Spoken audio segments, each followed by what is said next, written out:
வணக்கம் தோழர்களே. பாலஸ்தீன் மீதான இனப்படுகொலை போர் துவங்கி இன்றோடு 743 நாட்களாகிறது. கடந்த ஒரு வாரமாக போர் நிறுத்தம் என்று அறிவிக்கப்பட்டிருந்தாலும், இதுவரை 40க்கும் மேற்பட்ட போர் நிறுத்த விதிமீறல்களை இஸ்ரேல் செய்துள்ளது.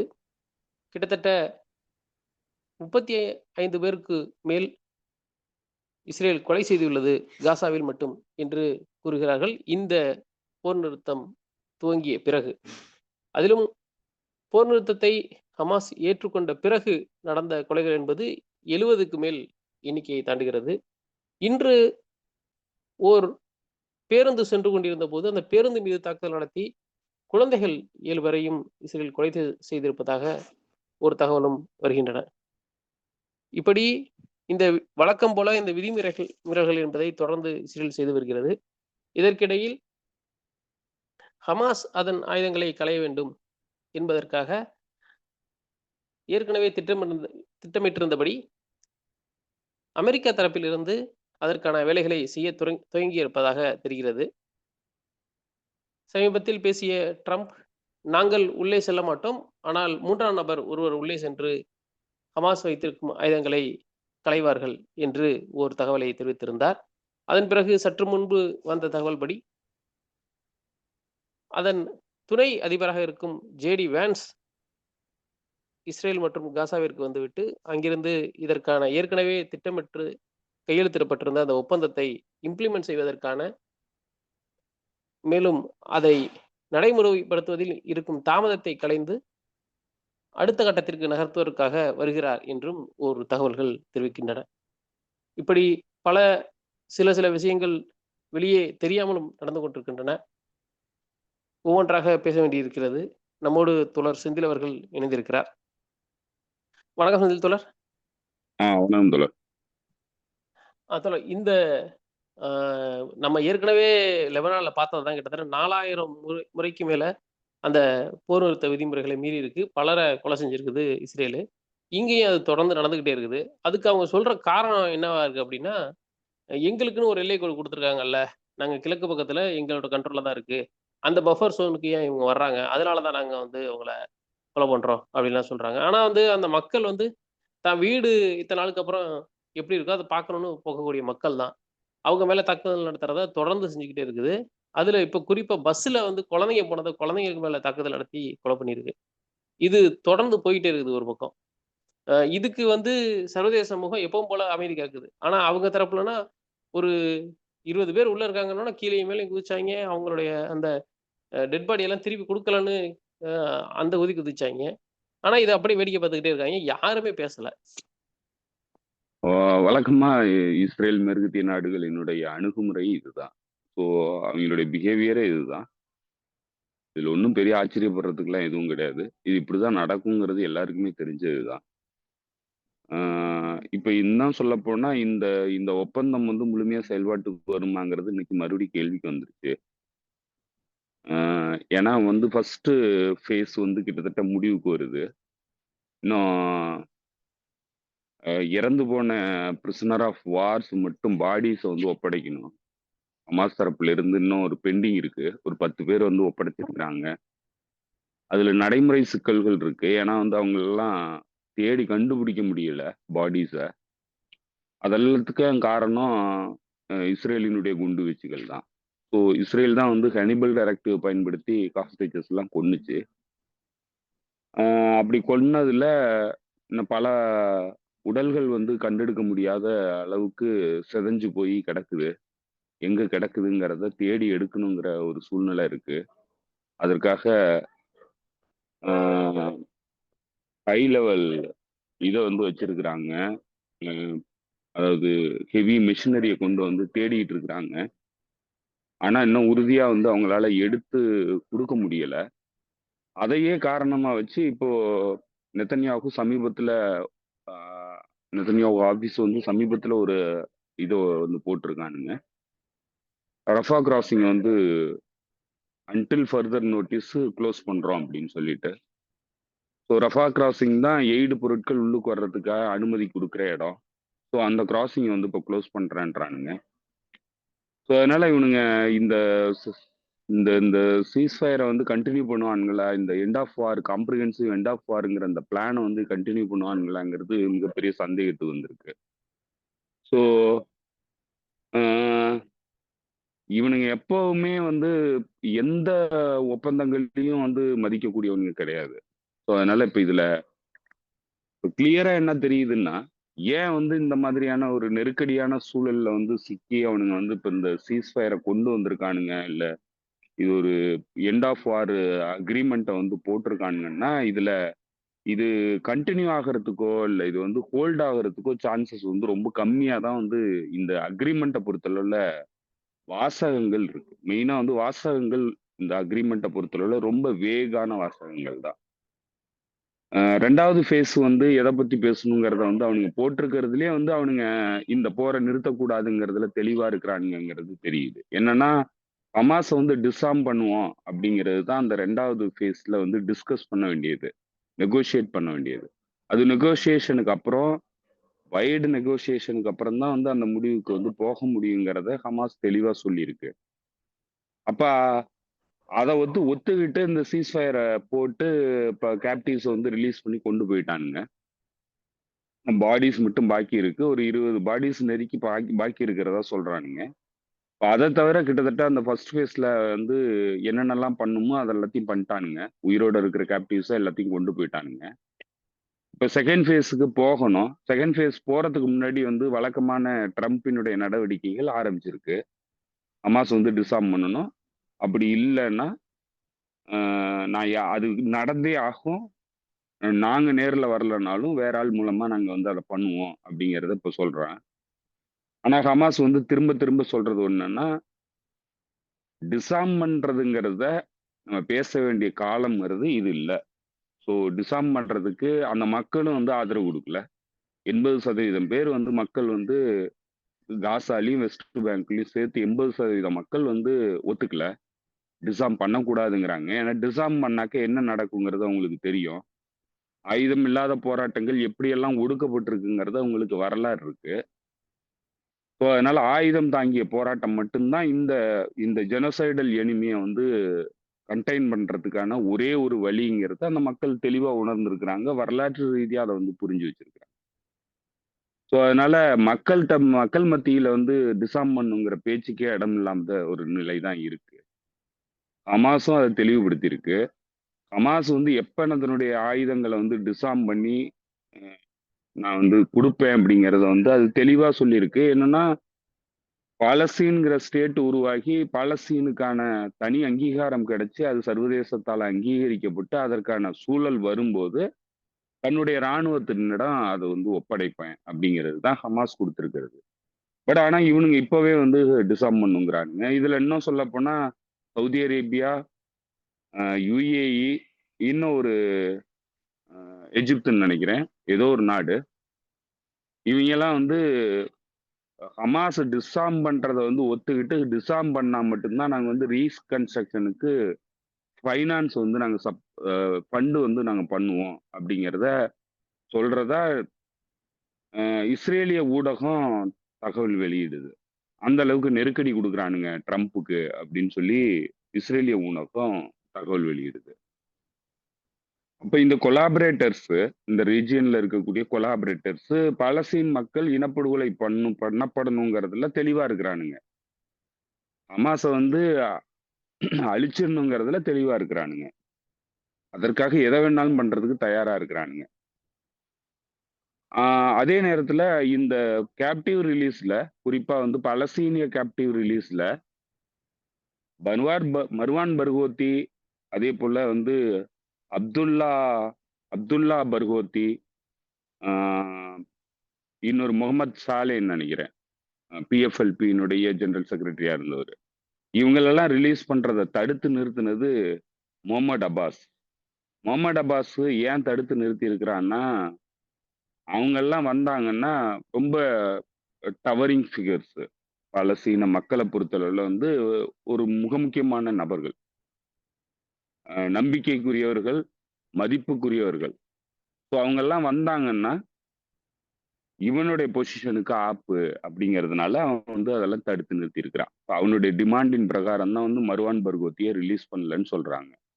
அதே போல ஹமாஸினுடைய என்ஜினியர்னு சொல்லப்படுற பாம் மேக்கர்னு சொல்லப்படுற அப்துல்லா பர்கோத்தி. ஸோ இவங்கெல்லாம் வந்து மிக முக்கியமான நபர்கள். அதே போல முகமது சாலே. ஸோ இவங்க எல்லாருமே வந்து மிக முக்கியமான நபர்கள். ஸோ இவங்கெல்லாம் வந்தாங்கன்னா அவனுடைய பொசிஷனுக்கு மிகப்பெரிய சிக்கல் வருங்கிறத அவன் யோசிச்சு இவங்களெல்லாம் ரிலீஸ் பண்ணக்கூடாதுன்னு அவன் தான் டிமாண்ட் பண்ணதா சொல்றாங்க. அதே போல சில முக்கியமான கேப்டிவ்ஸ், பிரிசனர் ஆஃப் வார்ஸ் அவங்களெல்லாம் வந்து ரிலீஸ் பண்றத எல்லாரும் வந்து வெஸ்ட் பேங்க்ல வருவாங்கன்னு சொல்லி எதிர்பார்த்துக்கிட்டு இருக்கும்போது அவங்களெல்லாம் வந்து எக்ஸைல் பண்ணி எஜிப்துக்கு அனுப்பிச்சிருக்கிறானுங்க. அவங்கெல்லாம் முக்கியமான ஃபிகர்ஸ். ஸோ அதனால இவங்க காம்படிஷன் வரக்கூடாதுங்கிறதுல பலஸ்தீன் அத்தாரிட்டி முகமது அப்பாஸ் வந்து தெளிவா வேலை பார்த்துக்கிட்டு இருக்கான். அதுதான் வந்து அமெரிக்காவுக்கும் இஸ்ரேலுக்கும் தேவை. ஸோ அந்த விஷயத்த தெளிவா பண்ணியிருக்கிறானுங்க. ஸோ இதெல்லாம் பண்ணிட்டு டிசார்ம் பண்ணிட்டு பாலஸ்தீனத்தை ஒடுக்கணும்னு நினைக்கிறானுங்க. அது நடக்காதுங்கிறது கிளியரா தெரியுது. அப்படி ஒரு வேளை வந்து அதுக்கான முயற்சி எடுத்தாக்க அது வந்து மீண்டும் வந்து போரை நோக்கி தான் போகும். இப்போ அதை நோக்கி தான் போறதுக்கு தயாரா இருக்கிறானுங்க.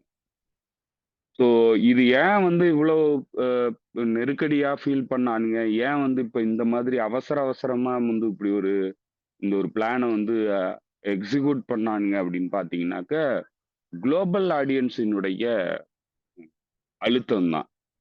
குறிப்பா சொன்னா இந்த ஃப்ரீடம் ஃப்ளோட்டில்லா ஆக்டிவிஸ்ட் வந்து ஒரு 500 பேர் பக்கம் வந்து இந்த 47, 48 படகுகள்ல உள்ளுக்கு வரும்போது, மேற்கத்திய நாடுகள் முழுக்க வந்து மக்கள் மத்தியில கடும் கொந்தளிப்பு ஏற்பட்டு, அது ரெவல்யூஷன நோக்கி போற அளவுக்கு மாறுனுச்சு.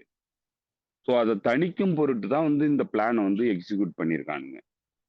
ஸோ இப்ப அந்த கோபம் வந்து தணிஞ்சிருச்சு அப்படின்னு தெரிஞ்சதுன்னா, மீண்டும் வந்து இனப்படுகொலைய ஆரம்பிப்பானுங்க. ஸோ ஒட்டுமொத்தமா அவன் நெத்தன்யாகு சொன்ன மாதிரி 2026ங்கிறது நம்மளுடைய வருஷம். எல்லா வெற்றிகளையும் பெறக்கூடிய வருஷம் அப்படின்னு சொன்னதனுடைய பின்னணி என்னன்னா, ஒட்டுமொத்தமா யாரெல்லாம் வந்து அவனுங்களுக்கு த்ரெட்டா அவனுங்க ஃபீல் பண்றானுங்களோ, அவனுங்க எல்லாத்தையும் அழிக்கிறது, அந்த மக்கள் அழிக்கிறது அப்படிங்கிறதுல தான் அவனுங்க திட்டமிடல் வச்சிருக்கிறானுங்க. இன்னும் குறிப்பா சொன்னா, காசாவ வந்து ஒட்டுமொத்தமா வாழத் தகுதியற்ற பகுதியா மாத்துறது. ஆக்குபை பண்றது. ஸோ அதுதான் அவனுங்களுடைய திட்டம். ஹமாஸ அழிக்கணுங்கிறது அடுத்த விஷயம் தான். ஹமாஸ அழிக்க முடியாதுங்கிறது போர்க்களத்துல அவனுங்க உணர்ந்துட்டானுங்க. அழிக்கிறதுக்கான வாய்ப்பே இல்லங்கிறத போர்க்களத்துல உணர்ந்துட்டானுங்க. இப்ப அவனுங்களுடைய அடுத்த திட்டம் என்னன்னாக்க, எத்னிக் கிளென்சிங் பண்றதுதான். எத்னிக் கிளென்சிங் பண்ணி ஆக்குபை பண்றது லேண்ட. அத நோக்கி தான் வந்து அடுத்து போறதுக்கு அவனுங்க பிளான் பண்ணி வச்சிருக்கிறானுங்க. தற்காலிகமான ஒரு ஒரு ஒரு பிரேக் தான் இப்ப வந்து அவனுங்க இந்த இத பொறுத்தளவுல வந்து போட்டிருக்கிறதா நமக்கு கிளியரா உணர முடியுது. ஸோ இது எப்ப உடையுங்கிறது தெரியல. இப்ப ரஃபா கிராசிங் வந்து பிளாக் பண்ணிட்டானுங்கன்னாக்க, எய்டு வர்றது நின்றும். அதுக்கு அவன் காரணம் சொல்றான், அந்த 20 கேப்டிவ்ஸோட உடல்கள் வந்து ஃப்ரேம் ஒர்க் பிரகாரம் ஹமாஸ் வந்து ரிலீஸ் பண்ணல அப்படின்னு சொல்றான். அதற்கான பிராக்டிகல் ரீசன் வந்து ரபல்ஸ்குள்ள மாட்டியிருக்கிறாங்க. அவங்களெல்லாம் தேடி கண்டுபிடிக்கிறதுல டைம் ஆகுது. துருக்கியினுடைய எக்ஸ்பர்ட் டீமு, மெஷினரி இதெல்லாம் உள்ளுக்கு வந்து தேடுறதுக்கான பணியில ஈடுபடுறதா சொன்னானுங்க. ஆனா துருக்கியினுடைய டீம உள்ளுக்கு அனுமதிக்க முடியாதுன்னு சொல்லி இஸ்ரேல் முடிவு பண்ணிடுச்சு. அதனால அவனுங்களால வர முடியல. எல்லா பக்கமும் ஏர்டோகான் வந்து காட்டி குடுத்துட்டு கடைசியா மூக்கோடப்பட்டு போறத தான் நம்மளால பார்க்க முடியுது.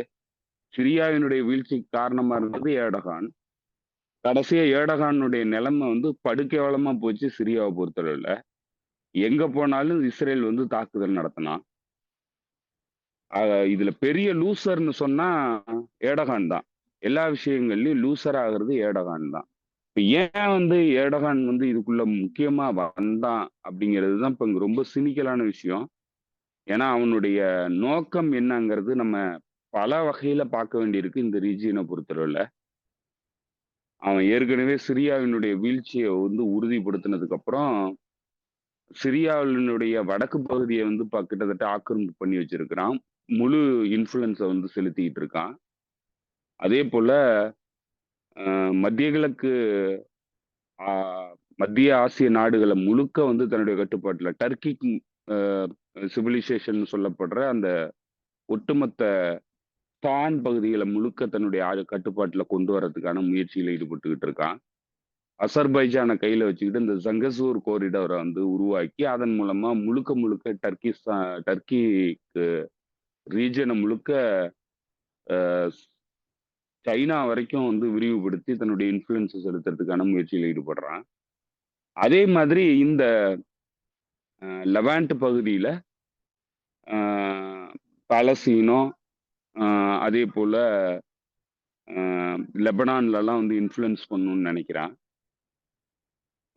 குறிப்பா வந்து நீங்க இந்த போர் ஆரம்பிச்ச காலகட்டத்திலிருந்து பலமுறை வந்து எர்டோகானும், அல் சிசியும் வந்து பேசியிருக்கானுங்க.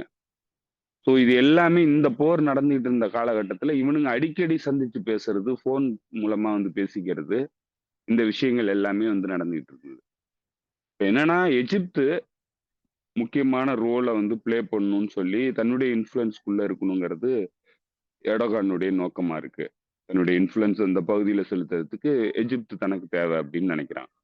அதே மாதிரி பாகிஸ்தான் கூட நெருக்கமான உறவுல இருக்கிறான். இந்தியா, பாகிஸ்தான் போர்ல கூட வந்து அ ஆயுத உதவிகள் முழுக்க பண்ணது எர்டோகான் தான் பாகிஸ்தானுக்கு. இப்ப பாகிஸ்தான இந்த பகுதியில தன்னுடைய இன்ஃப்ளூயன்ஸ்க்குள்ள கொண்டு வரணும்னு நெனைக்கிறான்.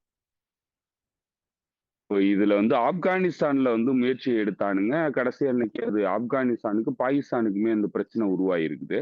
அதற்கான பேச்சுவார்த்தைகள் போயிட்டு இருக்கு. ஸோ இப்ப இந்த பகுதி முழுக்க தன்னுடைய அந்த முஸ்லிம் பிரதர்ஹுட் இன்ஃப்ளூயன்ஸு, அ அதேபோல இந்த இஸ்லாமிய நாடுகளினுடைய ஒரு ஒரு ஒரு எம்பையரா துருக்கிய உருவாக்கி, எம்பரரா எர்டோகான் இருக்கணும்னு நெனைக்கிறான். ஸோ இப்ப அதுல தான் வந்து இவன் எல்லா பகுதிகளினுடைய பிரச்சனையிலயும் மேற்கத்திய நாடுகளினுடைய உதவியோட இவன் இன்ஃப்ளூயன்ஸ் பண்றதுக்கான முயற்சியில ஈடுபடுறான்.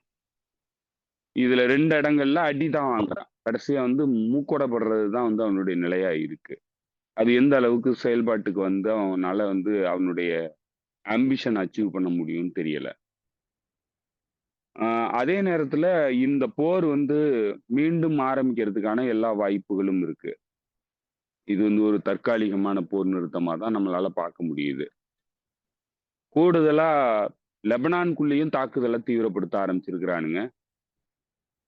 2 நாளைக்கு முன்னாடி ஒரு பெரிய சிமெண்ட் ஃபேக்டரி, கான்கிரீட் உருவாக்குற ஃபேக்டரிஸ்ல வந்து தாக்குதல் நடத்தியிருக்கிறானுங்க.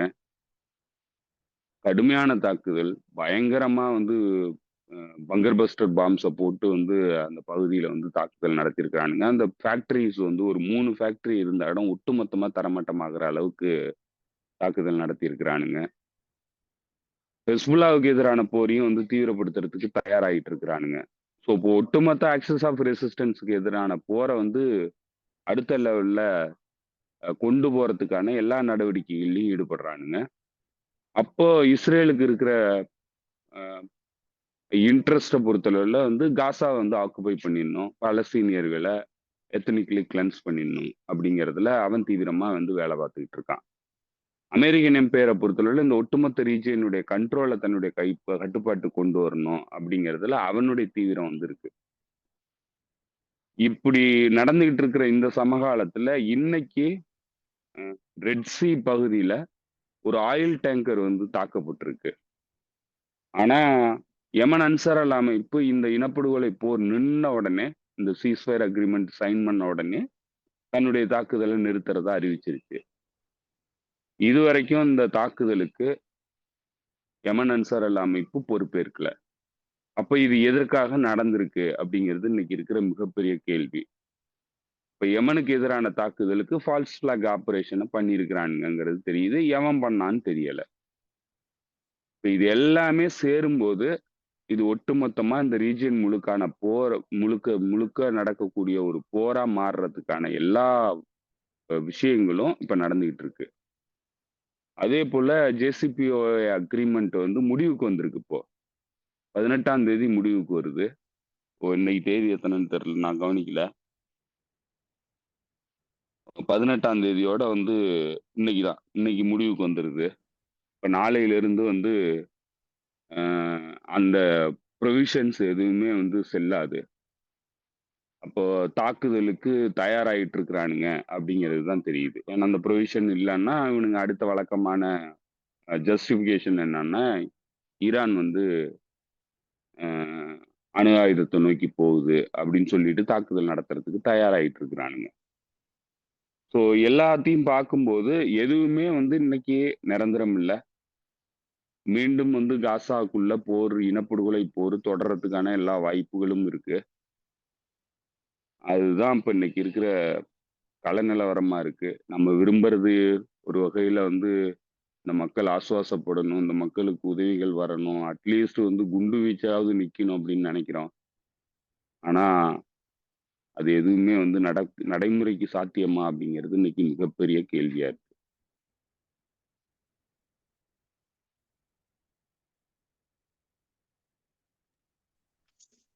ஆ, இதுக்கு நடுவுல வந்து இன்னும் 2 நாள்ல ஜேடி வேன்ஸ் வரப்போறாரு.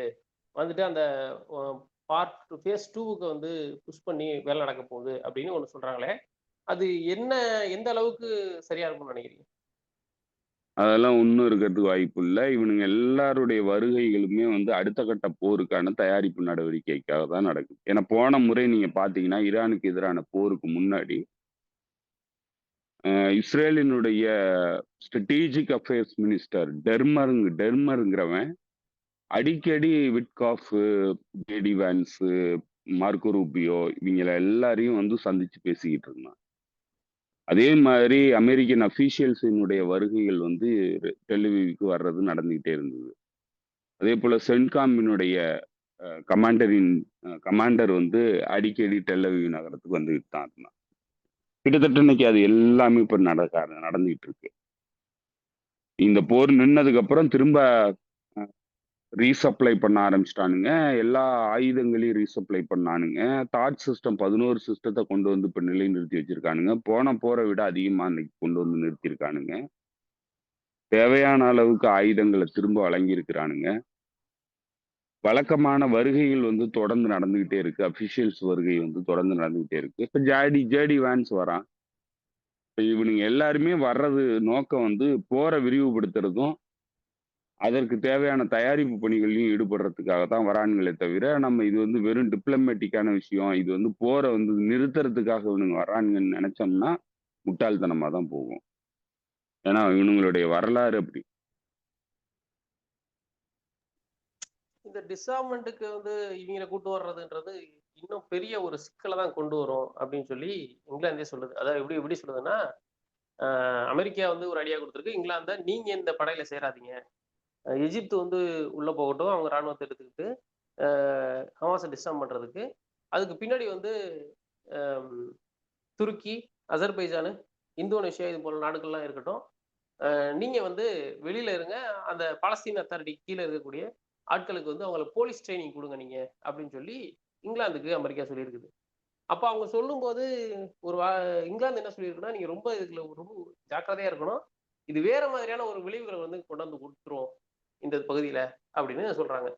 அம் இஸ்ரேல் போகாம எ எகிப்தே உள்ள போகுதுன்னா, அது உ உள்ளுக்குள்ளேயே ஒரு சகோதர யுத்தத்த கொண்டு வர்றதுக்கும், இன்னும் வேற மாதிரியான ஒரு பிரச்சனைகள பெரு அளவிலான பிரச்சனைகள கொண்டு வரதுக்கு தான் அது வழிவகுக்கும். இத எப்படி எகிப்து இத ஒத்துக்கும் அப்படின்னு எனக்கு சந்தேகமா இருக்குது. ஏதோ ஒத்துக்கிட்டு தானே வரானுங்க. இப்ப இன்னைக்கு எகிப்தினுடைய ஃபாரின் மினிஸ்டர் பேசியிருக்கிறான்.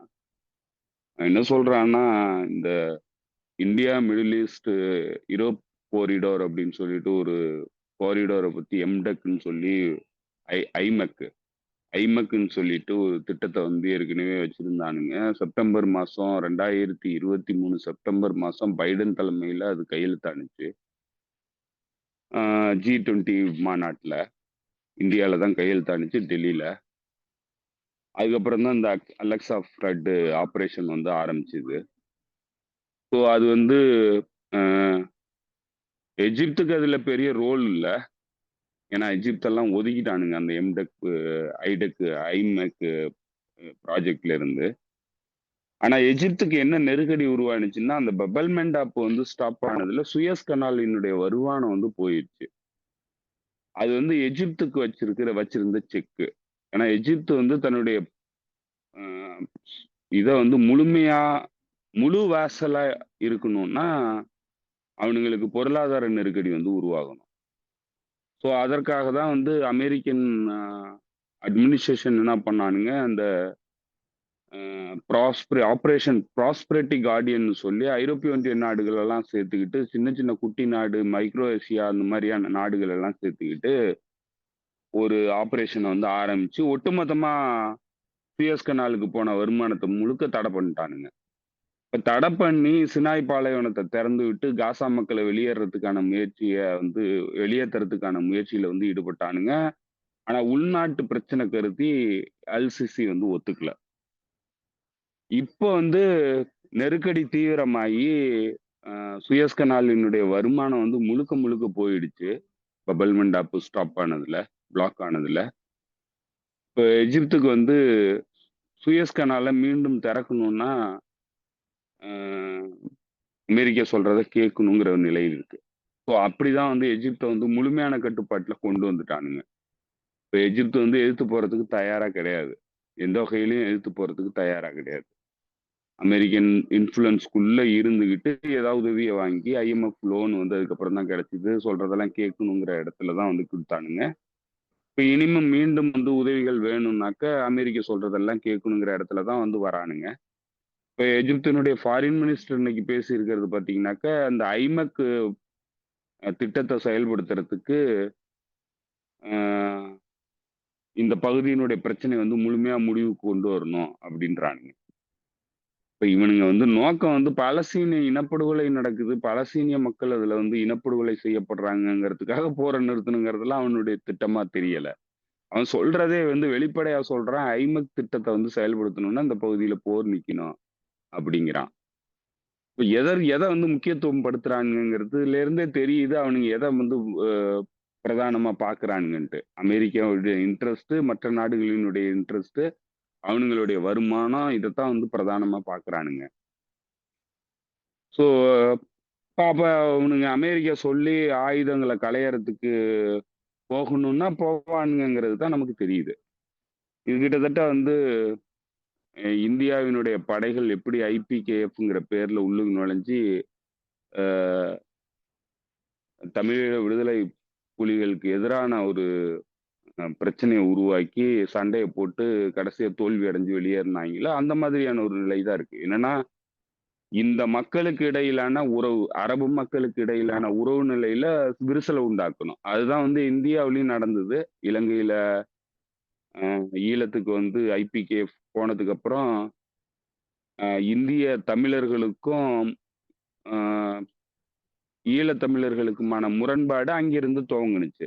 அதுல ஒரு செக்ஷன் வந்து தமிழ்நாட்டில் இருந்த ஒரு செக்ஷன் வந்து இந்தியாவுக்கு ஆதரவாகவும், அதே போல ஈழத்துக்கு ஆதரவான ஒரு பெரும் செக்ஷனும் இங்க உருவானுச்சு. அது வந்து ஒரு பிளவை உருவாக்குனுச்சு தமிழ் மக்கள் மத்தியில. அது தீவிரமடைஞ்சு ராஜீவ்காந்தி மரணத்துக்கு அப்புறம் அது ரொம்ப தீவிரமான முரண்பாடுகளை உருவாக்குனுச்சு தமிழ் சமூகத்தின் மத்தியில. அதுவே கடைசியா இனப்படுகொலை வரைக்கும் வந்து அந்த பிளவுங்கிறது தீவிரமாயி கடைசியா ஒட்டுமொத்த பிளவா வந்து இன்னைக்கு நின்றுச்சு. இனப்படுகொலைக்கு அப்புறம் அது நடந்த பிளவு வந்து அதை விட தீவிரமானது. அதுல எந்த அளவுக்கு இன்ஃப்ளூயன்ஸ் வந்து இன்டெலிஜென்ஸ் அமைப்புகள் பண்ணியிருப்பாங்கங்கிறத நம்ம பார்க்கலாம். ஏன்னா இப்ப உலகம் முழுக்க என்ன நடக்குதோ அதுதான் இந்தியாவிலயும் நடந்திருக்கு. இப்ப தமிழ் சமூகம் வந்து கட்சி ரீதியாகவும் ஜாதி ரீதியாகவும்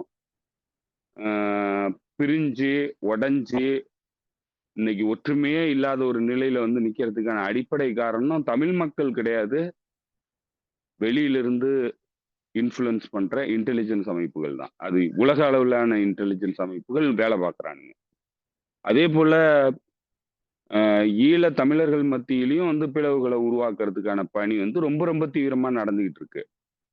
ஸோ இப்ப இதே மாதிரியான ஒரு சூழல் பாலஸ்தீனிய அரபு மக்களுக்கும் அருகில் உள்ள மற்ற நாடுகளின் அரபு மக்களுக்குமான முரண்பாடுகளை தீவிரப்படுத்துறதுக்கான அடிப்படைங்கிறது இந்த மாதிரி வந்து அரபு ஃபோர்ஸ் வந்து போய் சண்டை போடும்போது மக்களுக்குள்ள பிளவு உருவாகும். இந்த சாலிடாரிட்டி போகும், மக்கள் மத்தியில வந்து ஆதரவு வந்து குறையும் அப்படிங்கிறது நோக்கம். ஸோ அதுதான் பண்றானுங்க. இது வழக்கமான கலோனியல் சிந்தனை தான். கலோனியல் சிந்தனைங்கிறதே டிவைட் அண்ட் ரூல். இப்ப டிவைட் அண்ட் ரூலுங்கிற பாலிசிய வந்து இங்க தீவிரமா செயல்படுத்துறதுக்கான ஒரு முயற்சியா தான் வந்து இந்த டிசார்மிங் டிசார்ம் பண்ணும். பலஸ்தீன் ரெசிஸ்டன்ஸ வந்து டிசார்ம் பண்ணுங்கிறதுக்காக அரபு ஆர்மிய வந்து அனுப்பணும்னு சொல்றது. அதையே வந்து அவனுங்க விரிவுபடுத்தி அரபு ஆர்மிய மட்டும் அனுப்புனா பத்தாது, முஸ்லீம் ஆர்மியையும் அனுப்பணும் அப்படிங்கிற இடத்துல தான் வந்து இந்தோனேஷியா போன்ற நாடுகள வந்து இதுக்குள்ள கொண்டு வரானுங்க. ஸோ, இப்போ முஸ்லிம் மக்களுக்கு இடையிலான இந்த சாலிடாரிட்டிய வந்து உடைக்கணும்.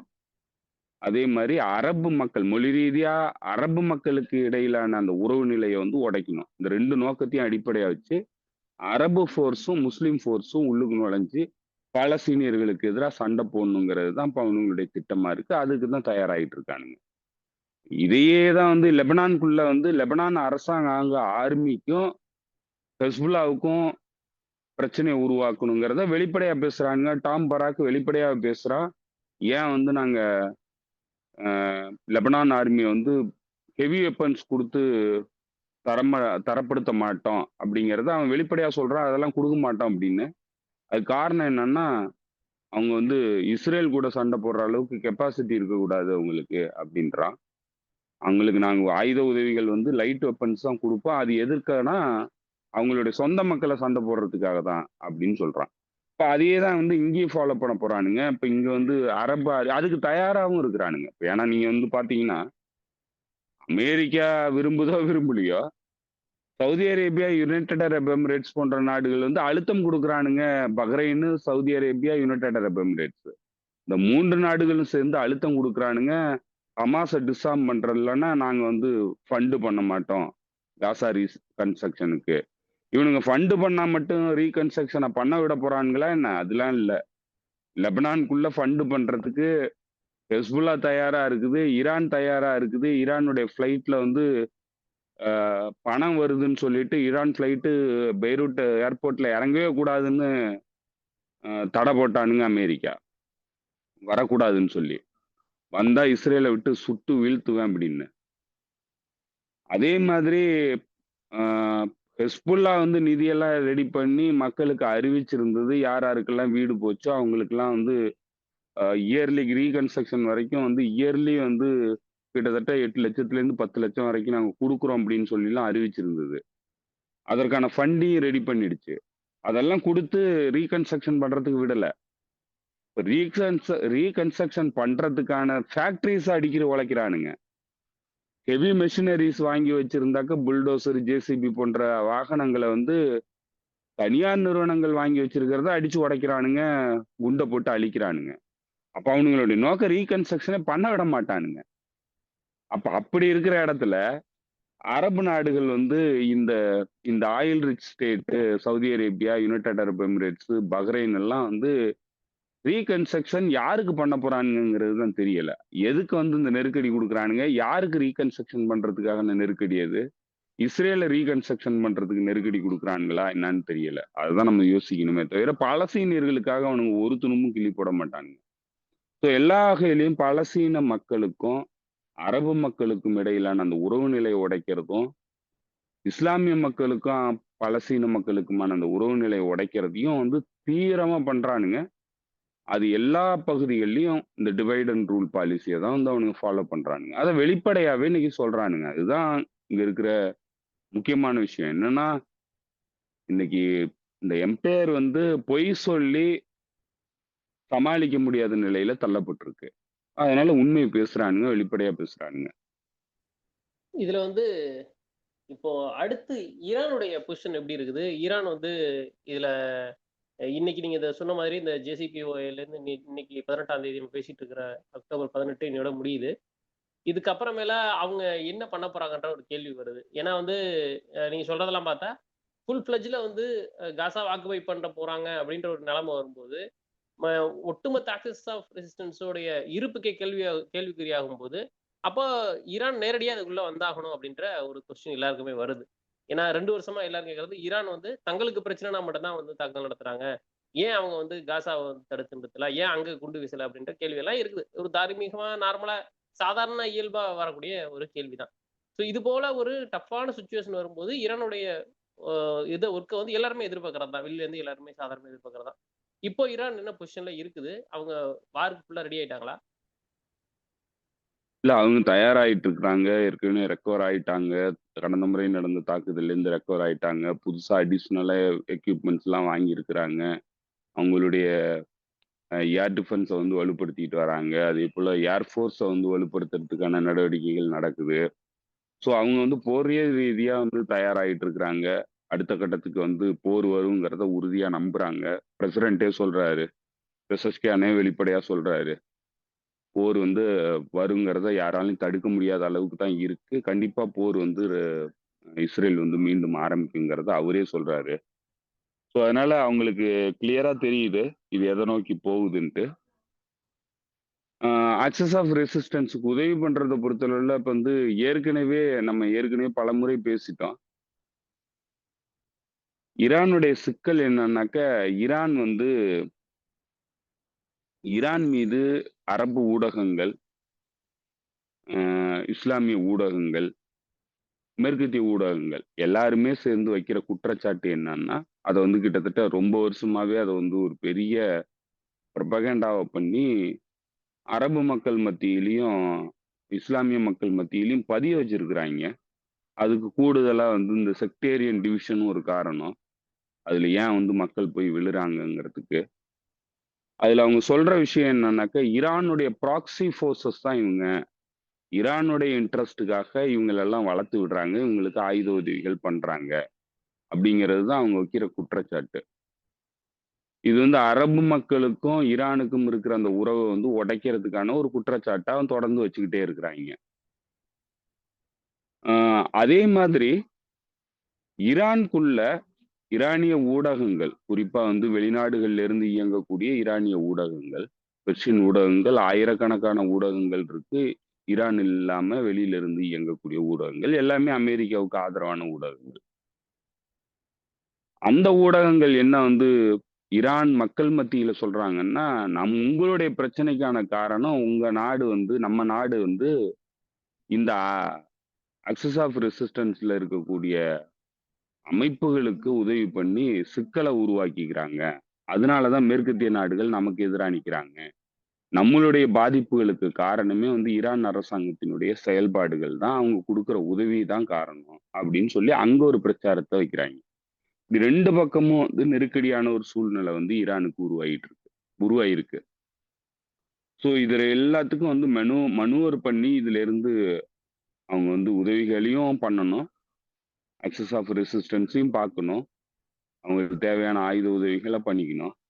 அதே நேரத்துல இரு பக்கத்துலயும் வந்து வெறுப்ப உருவாக்காத அளவுக்கு கேர்ஃபுல்லா வந்து இயங்கணும். ஸோ அதனால நேரடியா இப்போ ஒரு வேள வந்து பாலஸ்தீன் பிரச்சனைக்காக ஈரான் நேரடியா களத்துல இறங்கி வருதுன்னா, இது வந்து ஈரான் உள்ள இருக்கக்கூடிய ஏற்கனவே உருவாக்கப்பட்டிருக்கிற அந்த பிரச்சாரம் வந்து ரொம்ப கூர்மைப்படுத்தப்படும். அது வந்து உள்ளுக்குள்ள சிக்கல்கள உருவாக்குறதுக்கான எல்லா நடவடிக்கைகளையும் ஏற்படுத்தும். ஸோ அத அவாய்ட் பண்ணிக்கணும். ஸோ இப்ப இது எல்லாத்தையும் வந்து அவங்க கால்குலேட் பண்ணி தான் வந்து இயங்க முடியுது. அதே மாரி இப்ப மற்ற நாடுகள்ல குறிப்பா வந்து ஹெஸ்புல்லாவுக்குல்லாம் வந்து லெபனான்குள்ள இருக்க அழுத்தம் என்னன்னா, லெபனான்குள்ள இருக்கக்கூடிய கிரிட்டிசிசம் என்னன்னா, ஹெஸ்புல்லா வந்து லெபனானுக்காக இயங்கல. அது ஈரானுக்காக இயங்கிட்டு இருக்கு. அப்படின்னு சொல்லிட்டு அங்க ஒரு பிரச்சாரத்த வைக்கிறாய்ங்க. ஸோ இப்ப அத வந்து நீங்க எப்படி அவாய்ட் பண்ணுவீங்க? ஈரானுக்கு ஒரு பாதிப்பு ஏற்பட்டுச்சுன்னா, ஹெஸ்புல்லா வந்து உடனடியா ரியாக்ட் பண்ணுது அப்படின்னா, அவனுங்க வைக்கிற பிரச்சாரம் வந்து தீவிரமடையும். ஸோ இப்படி எல்லா பிளேயர்ஸ்க்குமே வந்து இந்த இந்த இந்த தவறான மிஸ்இன்ஃபர்மேஷன் அல்லது புரபகேண்டா மேற்கத்திய தரப்பினுடைய புரபகேண்டாங்கிறது சிக்கலுக்குரியதா இருக்கு. ஸோ இப்ப இது எல்லாத்தையும் மனூவர் பண்ணி தான் வந்து அவங்க வந்து அவங்களுடைய காய்கள வந்து நகர்த்த வேண்டிய கட்டாயம் இருக்கு. ஸோ அதனால தான் இவங்களால நேரடியா வர முடியல. வேற ஒரு நாடா இருந்தா வர முடியும். நேரடியா வந்து இவங்க வர முடியாததுக்கு காரணம், ஆ பல தசாப்தங்களா உருவாக்கப்பட்ட பிரச்சாரம். அதுக்கு குறிப்பான காரணம் இந்த அரபு ஊடகங்கள், பெர்சியன் ஊடகங்கள் ஏற்படுத்தின தாக்கம். ஸோ இதெல்லாம் தாண்டி வர்றது கடினமான காரியமா இருக்குது. ஆனா, நேரடியா ஈரானுக்கு எதிரான சண்டை வரும்போது, ஈரானால வந்து இயங்க முடியுது.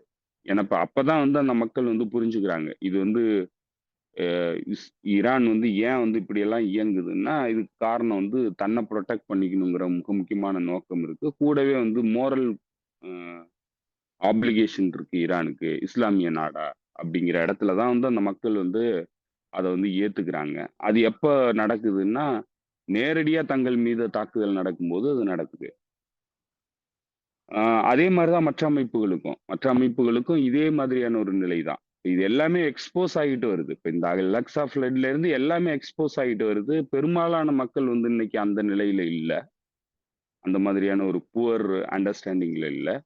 இப்போ வந்து நெறைய மாற்றம் அடைஞ்சிருக்கு. ஈரான் சொசைட்டிக்குள்ளேயும் மாற்றம் அடைஞ்சிருக்கு. அரப் சொசைட்டிக்குள்ளேயும் மாற்றங்கள் வந்து ஏற்பட்டிருக்கு. இதுக்கு மேல நடக்கிற விஷயங்கள் வந்து அதுல மாற்றம் அடையலாம். அவங்களுடைய ஸ்ட்ராட்டஜில வந்து மாற்றம் வந்து ஏற்படுத்தலாம்.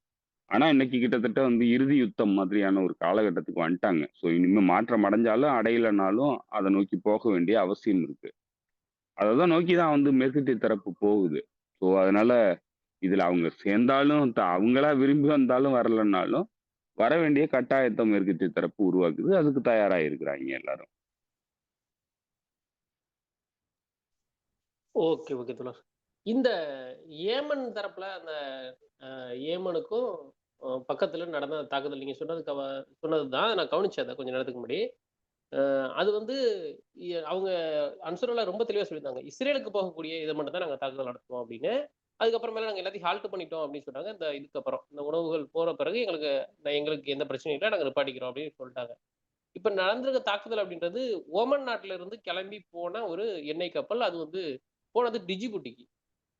அங்க போனதா இவங்க தாக்குதல் நடத்துறதுக்கான தேவை இருக்காது. மேபி உள்ளுக்குள்ள இருக்கக்கூடிய வேற ப்ராக்ஸி கூட வச்சு தாக்குதல் நடத்துறாங்களோ, இது நீங்க சொன்ன மாரி அப்படி ஒரு ஒரு தாக்குதல் நடத்திட்டு திருப்பி வந்து இந்த அந்த பகுதிய அடைச்சு பிரச்சனை பண்ணோம்னா, எகிப்துக்கு வந்து ஒரு டைட்னஸ் வரும். அப்படி யோசிக்கிறாங்களோ?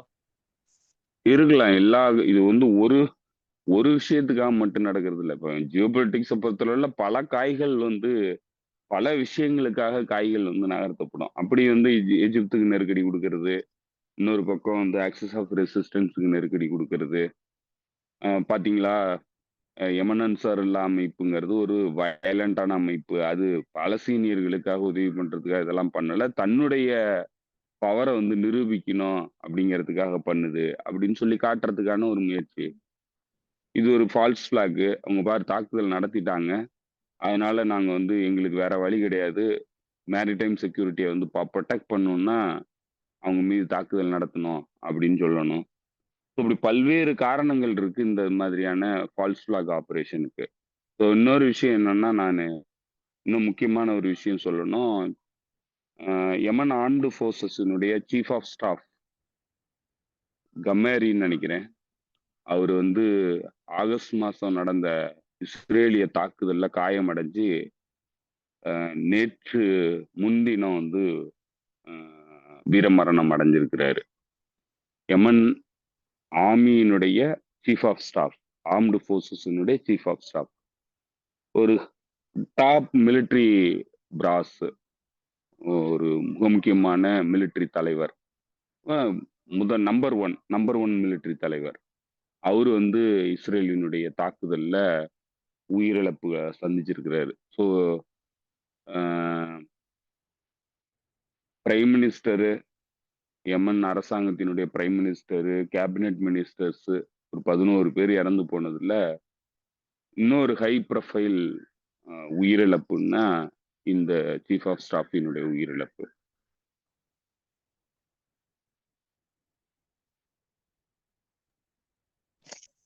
ஆமா. அது நான் கூட என்ன நினைச்சிருந்தேன்னா, அது முதல்லயே அந்த நிகழ்வு நடந்துருச்சு. இவங்க வந்து வெளியில சொல்லாம வச்சிருந்திருக்காங்க. இதுவரைக்கும் இந்த சீஸ்ஃபயர் அறிவிக்கிற வரைக்கும் அப்படின்னு நான் நினைச்சிட்டு இருந்தேன். நீங்க சொன்ன பிறகு தான் புரியுது. அது வந்து மருத்துவமனையில இருந்து தான் இது நடந்திருக்கு அப்படின்னு.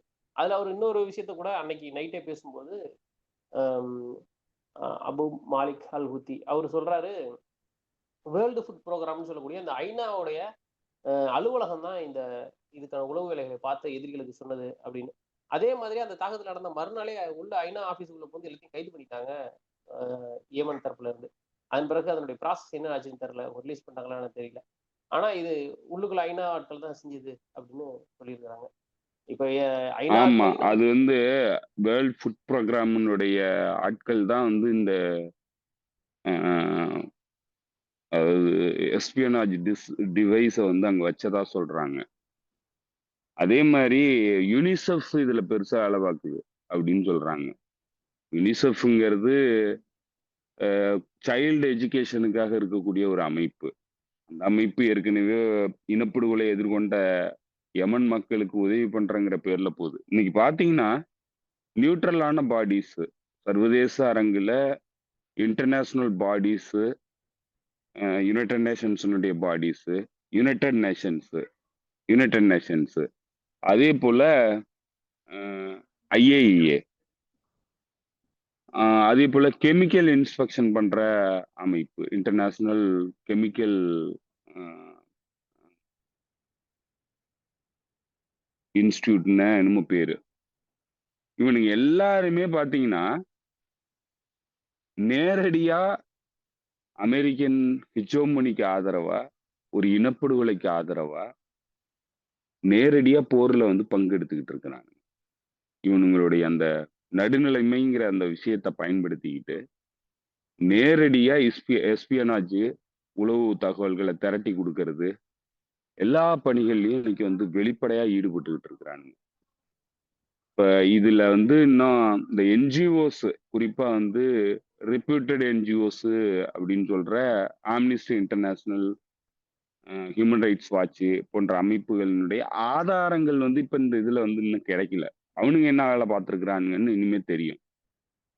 ஏன்னா ஏற்கனவே ஈழ இனப்படுகொலை பொறுத்தளவுல வந்து Amnesty International, Human Rights Watch, International Crisis Group, இவனுங்க எல்லாருமே வந்து கம்ப்ளிசிட் ஆயிருந்தானுங்க. புலிகளை வந்து பிம்பச்சிதைவு பண்றதுல பெருமளவுக்கு இவனுங்க தான் வேலை பார்த்தானுங்க. அதே மாதிரி இப்ப இங்கேயும் வந்து வேலை பார்த்துருக்கானுங்க. அவனுங்க இன்னும் அவனுங்களுடைய முகம் வந்து இன்னும் மக்கள் மத்தியில வந்து சேரல. ஆனா இன்டர்நேஷனல் பாடிஸா இருக்கக்கூடிய, நடுநிலைமையான பாடிஸா இருக்கக்கூடிய யுனைடெட் நேஷன்ஸினுடைய அங்கங்கள் எல்லாமே இன்னைக்கு காம்ப்ளிசிட் ஆகுறானுங்க. அது வெளிப்படையாவே தெரிய ஆரம்பிச்சிருக்கு. அதுதான் வந்து இந்த யமனுக்குள்ள நடந்த இந்த யுனிசெஃப்பும் வேர்ல்டு ஃபுட் ப்ரோக்ராமினுடைய அதிகாரிகளும் எஸ்பியனாஜ்ல ஈடுபட்டு இந்த மாற்றடமுக்கு அவனுங்க தான் காரணங்கிறத அவங்க எவிடன்ஸ் மூலமா வந்து கண்டுபிடிச்சிருக்கிறாங்க. அதற்கான எவிடன்ஸ் தங்கள்கிட்ட இருக்கிறதாகவும் அப்துல் முகமது அப்துல் அல்குத்தி வந்து அனௌன்ஸ் பண்ணியிருக்கிறாரு. ஸோ எவ்வளவு கேவலமா நடந்துக்கிறானுங்கிறதுக்கு நல்ல ஒரு எடுத்துக்காட்டா இந்த சம்பவங்கள் எல்லாமே நடந்துகிட்டு இருக்கு.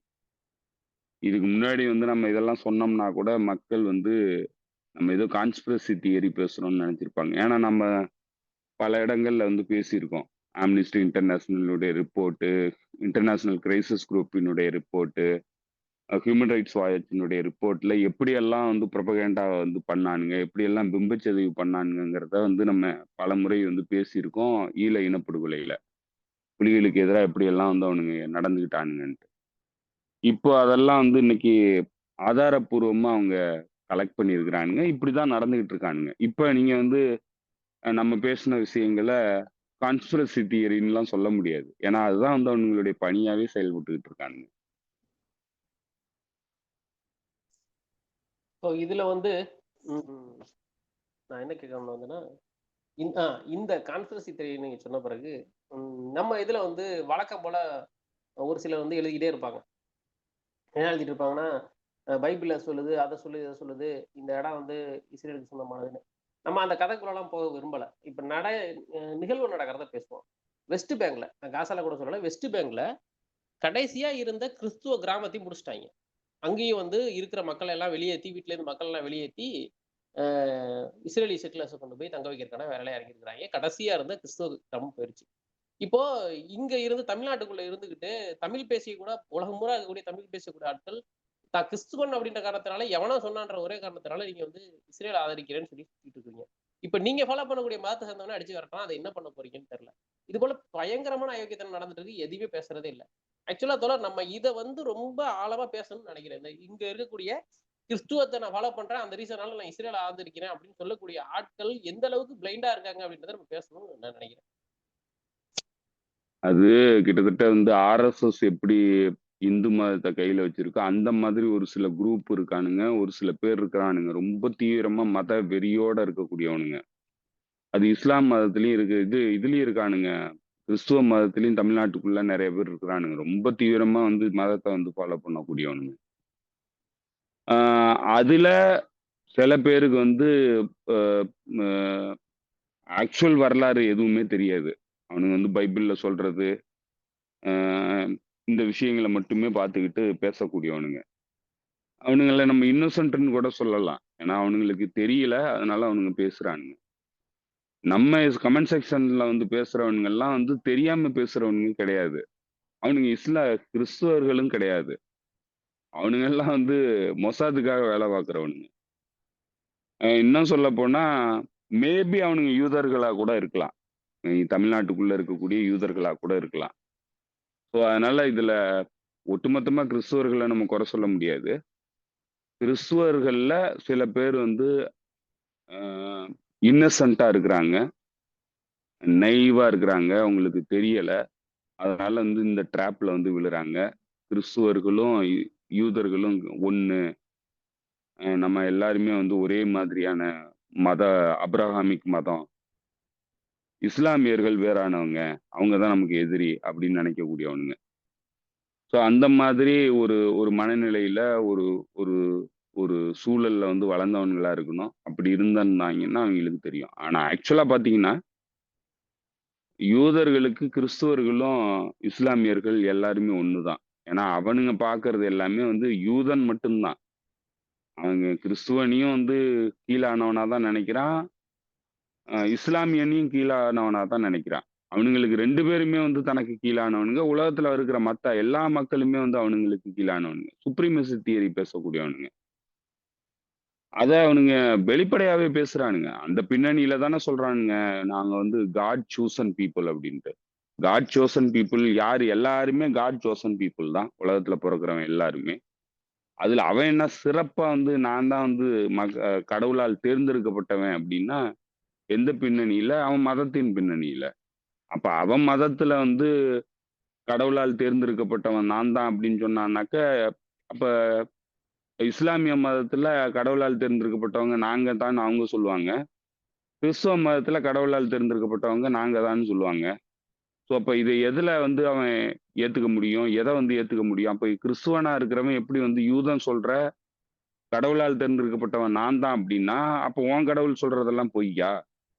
உன்னுடைய மத நம்பிக்கை எல்லாமே பொய்யா? அத ஏத்துக்கிறியா? அப்படின்னு தான் நம்ம கேள்வி எழுப்பணும். இப்போ கிறிஸ்துவர்கள் வந்து யூதர்கள வந்து அவன் சொல்றது சரின்னு சொல்லி ஏத்துக்கிட்டாங்கன்னா, அப்ப இவங்க சொல்றதெல்லாம் தப்புன்னு சொல்லி அவங்களே ஒத்துக்கணும். அப்படி சொன்னா மட்டும் தான் அவன் சொல்றத சரின்னு ஏத்துக்க முடியும். ஸோ அதனால இதுல நம்ம பொதுப்படையா பேச வேண்டியது இல்ல. ஒரு சில பேரு தெரியல. அவன் வந்து எப்படி கிறிஸ்துவர்கள வந்து ட்ரீட் பண்றான். பாலஸ்தீனத்துல இருக்கக்கூடிய கிறிஸ்தவர்கள எப்படி ட்ரீட் பண்றாங்கிறது அவங்களுக்கு தெரியல இன்னும். அவங்க எல்லாருமே நெனைக்கிறது, யூதர்கள்னா கிறிஸ்துவத்துக்கு நெருக்கமானவங்க, இஸ்லாமியர்கள்னா வேறுபட்டவங்க அப்படின்னு நெனைக்கிறாய்ங்க. அது அறிவிலித்தனம். அது ஆக்சுவலா உண்மை கிடையாது. யூதன் அப்படி பார்க்கல. நம்ம கமெண்ட்ல போடுறவனுங்க எல்லாருமே வந்து பேரோல்ல வேலை பார்க்கிறவனுங்க. மொசாதுக்காக ரெக்ரூட் பண்ணி வேலை பார்க்கிறவனுங்க. இல்லன்னா வந்து யூதனா இருக்கணும். வாய்ப்பு இருக்கு. நீங்க சொல்றதும் கூட வாய்ப்பு தான் இருக்குது. பார்க்கலாம் அடுத்து வேற என்ன நடக்குதுன்னு. வேற ஏதாவது தகவல் இருக்கா தோழர்? இந்த ட்ரம்ப்பும், புட்டினும் பேசியிருக்கிறாங்க. பேசுனதுக்கு அப்புறம் மறுநாள் தான் வந்து ஜெலன்ஸ்கியும் ட்ரம்ப்பும் மீட் பண்ணியிருக்காங்க. அதுல ஒரு விஷயம் என்ன சொல்லப்படுதுன்னா, ஜெலன்ஸ்கி வந்து ரொம்ப ஆர்வத்தோட போயிருக்காரு. அந்த தாவுகா அந்த ஏவுகணை வாங்குறது. அது மட்டும் இல்லாம ஹெவி வெப்பன்ஸ் என்ன இருக்கோ எல்லாத்தையும் பேசி நம்ம வந்து இந்த தடவை கன்வின்ஸ் பண்ணிடணும் ட்ரம்ப்பை அது வந்து வாங்குறதுக்கு அப்படின்னு சொல்லி போயிருக்காரு. ஆனா அப்படியெல்லாம் எதுவும் இல்லாம திருப்பி அனுப்பிட்டதா ஒரு தகவல் இருக்குது. பெரிய லெவல்ல அவங்க வந்து ரெஸ்பான்ஸ் பண்ணல அப்படின்னு. ட்ரம்ப் புட்டினே ஒரு நல்ல டீல் சொல்றாரு, அதை கேட்டுக்க அப்படின்னு சொல்லிட்டு அனுப்பியிருக்கா சொல்றாங்க. ஆக்சுவலா என்ன நடந்திருக்கு அந்த டெலிஃபோன் கான்வர்சேஷனுக்கு அப்புறம்? ஒண்ணும் நடக்காது. மறுபடியும் வந்து நாடகம் அரங்கேற்றிக்கிட்டு இருக்காய்ங்க. அவ்வளவுதான். வேற ஒண்ணும் நடக்காது. அது தெரிஞ்சே வந்து ரஷ்யாவும் அந்த நாடகத்துல வந்து பங்கெடுத்து, அவிங்க ரோல அவிங்க ப்ளே பண்ணிட்டு இருக்கிறாய்ங்க. அவ்வளவுதான் நடக்குது. வேற எதுவும் நடக்காது. போர் நிக்கிறதுக்கான வாய்ப்பு கிடையாது. இந்த மிரட்டல் டாமஹாக்ஸ் மிசைல்ஸ வந்து நான் அனுப்புவேன்னு சொல்றது, இந்த மிரட்டல் எல்லாமே வந்து இந்த பேச்சுவார்த்தைக்காக தான். ரஷ்யா வந்து தனக்கு பேசணும். ரஷ்யன் பிரசிடென்ட் தன் கூட பேசணும். தனக்கு ஏதாவது கன்செஷன் கிடைக்கணும். நான் வந்து இதுல நேரடியா சம்மந்தப்படல. நான் உன் கூட வந்து நடுநிலைமையா நின்னு பேசுறேன் அப்படின்னு சொல்லி காட்டிக்கணும். அதுக்காக தான் இந்த ஒட்டுமொத்த விஷயங்கள் எஸ்கலேஷன் வந்து பண்றானுங்க. ஆனா அல்டிமேட்டா வந்து இந்த போர் நிக்காதுங்கிறது அவனுங்களுக்கு தெரியும். இந்த போர நிறுத்துறதுக்கு அவனுங்களும் தயாரா இல்ல. ஏன்னா அட் த எண்ட் வந்து ரஷ்யா வந்து கன்டெயின் பண்ணிக்கணும். அவிங்க இப்ப இந்த மிடு ப மேற்காசியால நடக்கிற பிரச்சனையில வந்து பெரிய இன்வால்வ்மென்ட் காட்டக்கூடாது. அந்த பின்னணியில தான் சிரியாவ வந்து லூஸ் பண்ணாய்ங்க. இன்னைக்கு அல் கொய்தா தலைவர வந்து கூப்ட்டு கைய குடுத்து பேச வேண்டிய நிலைக்கு புட்டின் தள்ளப்பட்டிருக்கிறாரு. ஸோ அதுதான் இவங்களோட வீக்னஸ். என்னன்னா, அவங்களுக்கு லிமிட்டேஷன்ஸ் இருக்கு. இந்த குடுத்துக்கிட்டு இருக்க கான்ஸ்டன்ட் பிரஷர்னால அவங்களுக்கு லிமிட்டேஷன்ஸ் நெறைய இருக்கு. அவங்கள்ட்ட வந்து அவங்களுக்கு தொடர்ந்து போரை நடத்துறதுல மிகப்பெரிய நெருக்கடி இருக்கு. பொருளாதார சிக்கல்கள் இருக்கு ரஷ்யாவுக்கு. அதெல்லாம் தொடர்ந்து இருந்துகிட்டே இருக்கணுங்கிறது தான் அமெரிக்கன் எம்பையரினுடைய நோக்கம். அதனால இந்த போரும் நிக்காது, ஒண்ணும் நிக்காது. தொடர்ந்து இதே இன்டென்சிட்டில போரை நடத்தணும். அதுக்காக இந்த டாமஹாக்ஸ் குடுக்கேன். ஆ அதேபோல நான் வந்து அ இன்னும் ரஷ்யாவுக்கு ஹார்ம் பண்ற மாதிரியான எல்லா விஷயங்களையும் பண்ணுவேன்னு சொல்லி மிரட்டல் விட்டுட்டு, திரும்ப வந்து அப்படியே சுமூகமா அப்படியே இந்த போர வந்து அப்படியே கடத்தி கொண்டு போறது மட்டும் தான் நோக்கம். அது தெரிஞ்சே தான் வந்து ரஷ்யாவும் பேசிக்கிட்டு இருக்காய்ங்க. ரஷ்யா ஏதோ ஒரு இடத்துல வந்து அவிங்களுக்கும் இந்த போர வந்து எஸ்கலேட் பண்ணி நேரடியா அமெரிக்கா கூட சண்டைக்கு போகணுங்கிற நோக்கம் கிடையாது. அப்படியே மிட் கிரவுண்ட்ல வந்து 2 பேருமே போணும்னு நெனைக்கிறாய்ங்க. அதுக்காக இந்த பேச்சுவார்த்தைகள் எல்லாம் நடக்குறாய்ங்க. இந்த நாடகம் எல்லாமே அதுக்காக தான் நடக்குது. ஸோ அதனால இந்த போர் வந்து நிக்கிறதுக்கு வாய்ப்பு கிடையாது. யுக்ரைனுக்கும், ரஷ்யாவுக்கும் நடக்கிற போர் வந்து இப்ப நிக்கிறதுக்கான வாய்ப்பு கிடையாது. இந்த போர் தொடர்ந்து நடக்க தான் போகுது. அது எவ்வளோ நாளைக்கு நீட்டிச்சு நடத்த முடியுமோ, அவ்வளோ தூரம் வந்து அமெரிக்கன் எம்பையருக்கு லாபம். அவ்வளோ தூரம் ரஷ்யாவுக்கு பிரச்சனை. ஸோ அதனால தான் ரஷ்யா வந்து பேட்டில் ஃபீல்ட்ல சீக்கிரமா போர முடிக்கிறதுக்கான பணியில ஈடுபடுது. குறிப்பா சொன்னா, சீஃப் ஆஃப் ஸ்டாஃபினுடைய நோக்கம் வந்து அதுவா தான் இருக்கு. ஆனா பொலிட்டிக்கல் லீடர்ஷிப் வந்து அவ்வளோ அக்ரஸனா வந்து போறதுக்கு விரும்பல. புட்டின் வந்து போறதுக்கு விரும்பல. இப்ப புட்டின் வந்து பேலன்ஸ் பண்றாரு எல்லா பக்கமும். எல்லா பக்கமும் பேலன்ஸ் பண்றதுல, அல் கொய்தா லீடரையும் கூப்பிட்டு பேச வேண்டிய இடத்துக்கு தள்ளப்பட்டிருக்காரு புட்டின். புட்டினோட நிலைமை அவ்வளவு கேவலமா போயிருக்குது. அதனால இந்த போர்லாம் நிக்காது. ஒண்ணும் நிக்காது. தொடர்ந்து இதே இன்டென்சிட்டில போர் போகும். நேரடியா நேட்டோவுக்கும், ரஷ்யாவுக்கும் போர் வராம பார்த்துக்கிறது மட்டும் தான் ஆ ட்ரம்பினுடைய பணி. இந்த போர் வந்து யுக்ரைனுக்கும், ரஷ்யாவுக்கும் மட்டும் நடந்துகிட்டு இருக்கணும் இப்போதைக்கு. ஏன்னா, அவங்களுக்கு பல பணி இருக்கு. இப்ப நேரடியா போயி ரஷ்யா கூட சண்டை போடுறதுக்கு டைம் கிடையாது. மேற்காசியாவுக்கு ரஷ்யா வர முடியாம தடுத்து நிறுத்திக்கணும். அப்ப இந்த போர் தொடர்ந்து நடக்கணும். அதேபோல பைவட் டூ ஏசியாங்கிற கான்செப்ட்ல அவங்களுக்கு சைனா கூட சண்டைக்கு போறப்ப ரஷ்யா வந்து ஃப்ரீ ஆயிடக்கூடாது. ஸோ இப்படி பல்வேறு நோக்கத்துக்காக ரஷ்யா, யுக்ரைன் போருங்கிறது தொடர்ந்து நடக்கணுங்கிறது ட்ரம்பினுடைய பிளானு. அமெரிக்கன் எம்பையரினுடைய பிளானு.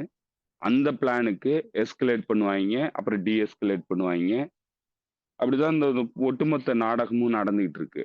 இதே மாதிரியான ஒரு சில சிக்கல் தான் வந்து ரஷ்யாவுக்கும் இருக்கு.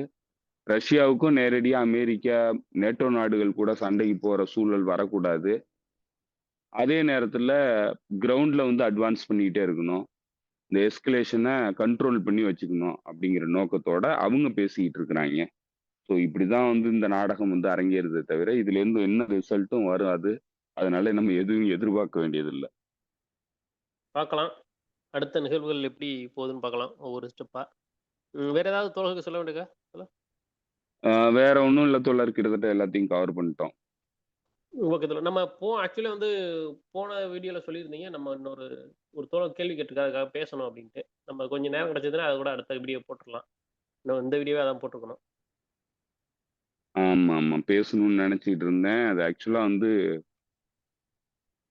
அது தனி வீடியோவா கூட போட்டுக்கலாம்னு நெனைக்கிறேன். ஓகே தோழர். ஓகே தோழர். பண்ணிடலாம். நேரம் கிடைக்கும்போது. உங்க நேரத்துக்கு மிக்க நன்றி தோழர். நன்றி தோழர். தோழர்களுக்கும் நன்றி. மீண்டும் சந்திப்போம் தோழர்களே. நன்றி, வணக்கம்.